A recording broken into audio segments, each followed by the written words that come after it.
Hello there, Tando Book Club lovers.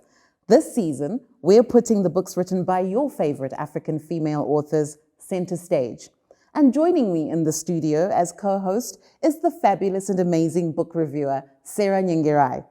As is our custom, we always begin every episode with a quote from a famous African that we believe captures the spirit and message of our book discussion. Naturally, we're choosing quotes from the books we're discussing in every episode. Today's quote is, "They would not understand why people like him, who were raised well, fed and watered, but mired in dissatisfaction, conditioned from birth to look towards somewhere else, eternally convinced that real lives happened in that somewhere else, were now resolved to do dangerous things, none of them starving, but merely hungry for choice and certainty." Americanah, Chimamanda Ngozi Adichie. Sarah, tell us, Americanah is one of those books that's loved by so many people the world over. Why do you think this particular novel out of Chimamanda's fiction novels is one of her most popular and the favorites of so many? Thank you, Selina. Americanah is loved by many because at the crux of it, it is a love story. The main character migrates to America. Her love is supposed to follow, but does not make it and ends up in the United Kingdom. So there is that quest to make sure that they end up together. So lost hopes, lost dreams. Chimamanda's main character is not the only love story in the book. We also have her auntie who flees Nigeria, and she's also separated from her love. And in the book, she deals with a lot of issues. There's race, identity, African identity. You question who you are. Who you are is questioned. There is also lost dreams, creating new dreams, broken relationships, strained families. So it's packed with a lot of things that people resonate with, especially with this whole migrant from Africa to America, which continues today. Definitely. For those of you who might not have read Americanah, it was written in between 2011 and 2012, published in 2013, and it spans a time frame from the 90s all the way through to just the early 2000s. What I love about the book for me is the point of view of the narrative point of view. You really get sort of captivated by the internal world of the characters. And we hear Ifemelu speaking, we hear Obinze speaking, that's her love interest, and we also get to hear the written word or read and understand the written word of the main character, who actually comes to her own by finding her voice. So I find that very powerful and very, very interesting, and that trajectory. But Sarah, what do you feel about the way that world was created and the flow of the story and, you know, the different geographical locations that the story is based in? Thank you, Selina. That's one of the things I appreciated about the book, her movement from Nigeria, and it's split in two, as I mentioned. She ends up in America, there's a United Kingdom story, and then back again to Nigeria, in the quest to find themselves, in the quest to make do with this new identity, this new life, and trying to catch up as well with others that have moved on, because Obinze does move on. She returns, she's well-spoken, she's less timid, she's more enlightened, and she's trying to get him to catch up. But at the same time, he's also moved on and she's stuck. So I love that movement between continents. It speaks to we're now a global village and we have relationships scattered everywhere. Definitely. And I think it also echoes that age-old fairy tale principle where people would sometimes leave home to find their fortunes and to kind of return home in some kind of glory. So I do also appreciate that movement between the three sort of areas, because I think we get to really kind of understand that tension between, well, home, and home is what you make it. Home is a place that you also create. So I also really, really appreciate that. But we're going to take a short break now. Thank you for watching. We're going to take a short break now, and we'll be back in just a few moments where we'll be discussing Americanah by Chimamanda Ngozi Adichie. Stay tuned.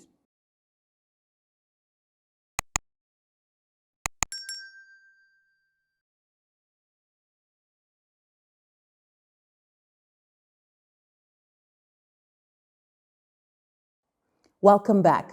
You're watching the Tando Book Club, and today we're discussing Americanah by Chimamanda Ngozi Adichie. And joining me as co-host to discuss this book is the wonderful and lovely Sarah Nyengerai. So Sarah, we always talk about cast of characters, favorites and not favorites. I understand that you don't particularly have a least favorite, but talk to us about the characters that really touched you in the book. Thank you, Selina. I liked her auntie, Uju. She had an interesting story in how she ends up in the United States. She flees, and we see a lot of that with when there's political upheaval in African countries. Someone flees and goes into exile, and it's a downgrade for her. And she often laments that nobody has any idea the things we do when we're overseas to survive. We go back with our fancy clothes, accents, well dressed, but there is a life that we don't speak of. And I feel that came up in Americanah a lot. An unmasking of, it's not all roses, it's really tough. And even when you have a perfect ending or you reach the American dream, that journey is often one with blood, sweat, and tears. So she was my favorite. She did struggle.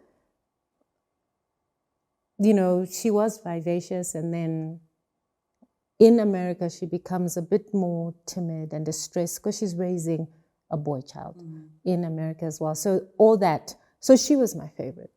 Yeah.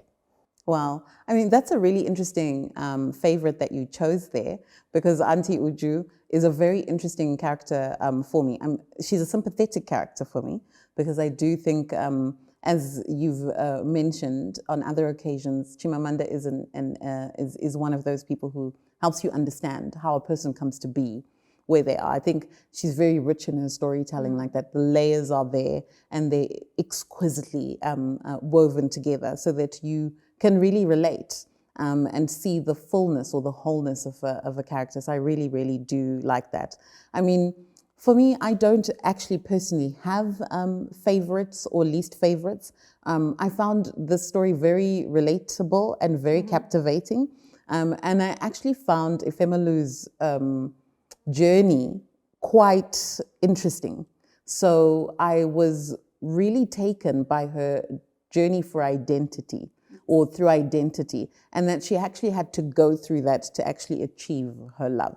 So I found that quest, that hero's journey, framed from that perspective, that the treasure she was finding was herself, to be very, very interesting and very powerful. And I think I found it interesting because it was an African, you know, not a Black American, but an African. And I think in the book, there is also discussion around the difference between Black American and African, and actually that viewed by whites overseas, you are just all Black and you're all the same.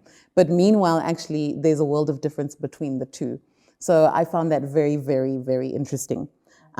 What are some of the key life lessons for you in this story? I would say home is where you make it.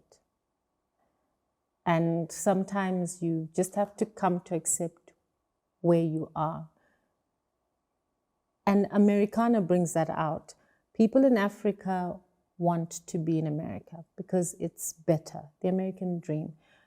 Those that have migrated to America still long for home. They realize that they had certain comforts and certain privileges that they cannot have when now overseas. So it becomes a push-pull thing. And you see that with Obinze, you see that even with Ifemelu, that am I in the right place? Am I in the right place? Should I go back? Did I make a mistake? And then she laments about hearing how far her friends are progressing. And yet you're the one who's left to America. And possibly all you have are the clothes, but you haven't created a legacy. And you long for home. So there's that push-pull. And I think it was, when you've made a choice, try and get to a place where you accept the choice you've made. I think that was the lesson for me, that it's going to be hard wherever you are, but come to terms with, I chose to be here. Let's make this work.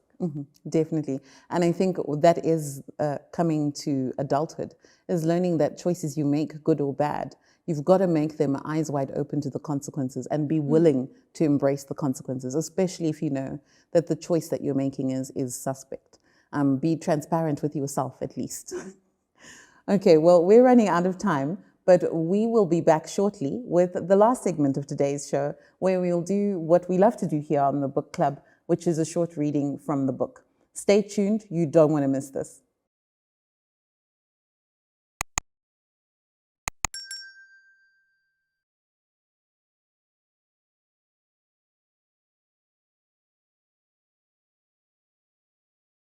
Welcome back. You're watching the Tando Book Club, and we're discussing Americanah by Chimamanda Ngozi Adichie. So Sarah, what do you think were the unique strengths of this book? Thank you, Selina. What I liked about this particular book, and I speak from personal experience, I haven't read a book that depicts migration and what people go through when they migrate. People in this case being when Africans go overseas. She brought it all to light.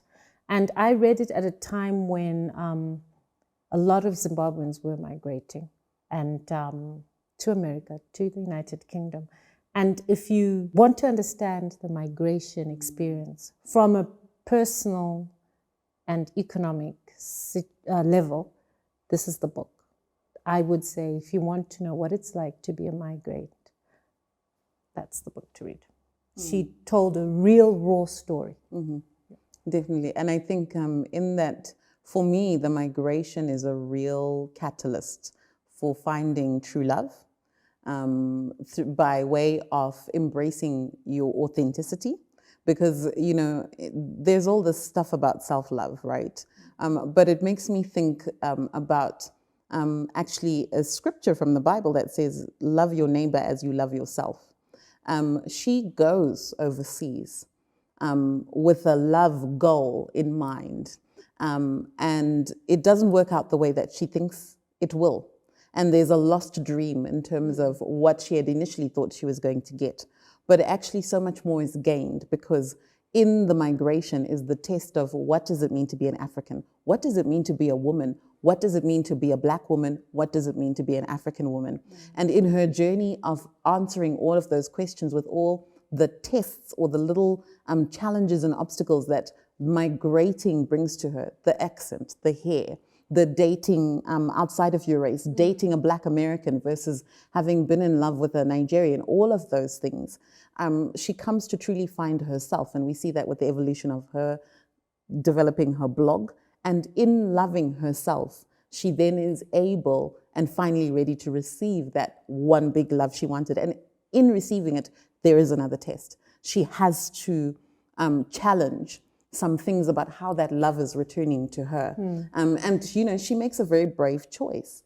And, you know, things do come full circle towards the end. So for me, I think that was the unique strength of the book, is the actual love story.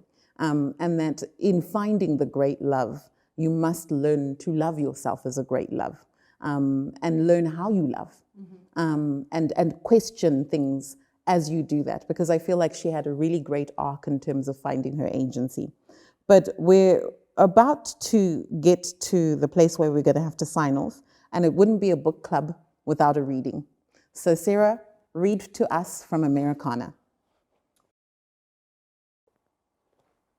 I've taken this from Obinze's experience in London, I intentionally chose London because the book is titled Americanah. So it's obvious it's about America, but I want to highlight the fact that she includes the migration to other parts of the world. A glum dusk was settling over London when Obinze walked into the bookshop cafe and sat down to a mocha and a blueberry scone. The soles of his feet ached pleasantly. It was not very cold. He had been sweating, which now hung on the back of his chair. This was his weekly treat, to visit the bookshop, buy an overpriced caffeinated drink, read as much as he could for free, and become Obinze again. Sometimes he asked to be dropped off in central London after a delivery, that he would wander about and end up in a bookshop and sink to the floor at the corner, away from the clusters of people. He read contemporary American fiction because he hoped to find a resonance, a shaping of his longings, a sense of the America that he had imagined himself a part of. He wanted to know about day-to-day life in America, what people ate and what consumed them, what shamed them and what attracted them. But he read novel after novel and was disappointed. Nothing was grave, nothing serious, nothing urgent, and most dissolved into ironic nothingness. Very powerful. I love that passage that you chose to read. Very nice. Thank you, Sarah. Thank you. It's been another great edition of the Tando Book Club, where we've been discussing Americanah by Chimamanda Ngozi Adichie. See you again next week, same time as we celebrate yet another African female author. Until then, stay safe, stay strong, stay true. Goodbye.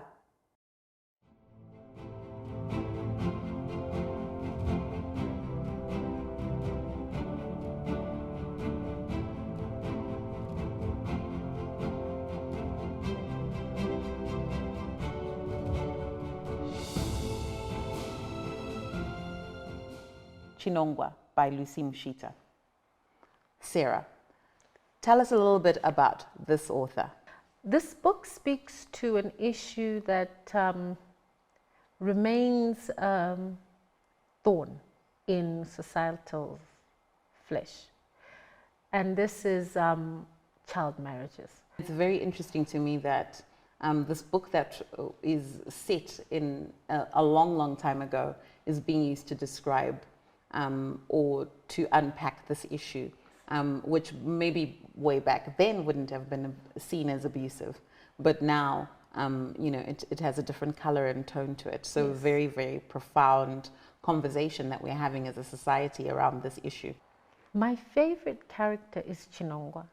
She is a survivor, she is a fighter and a strategist. Your opening quote alludes to that. There's a measure of composure that speaks to an old soul for a child whom we're meeting at 10. I definitely felt that to a point where I questioned the believability of this character, because I was like, who at 9 is thinking like this?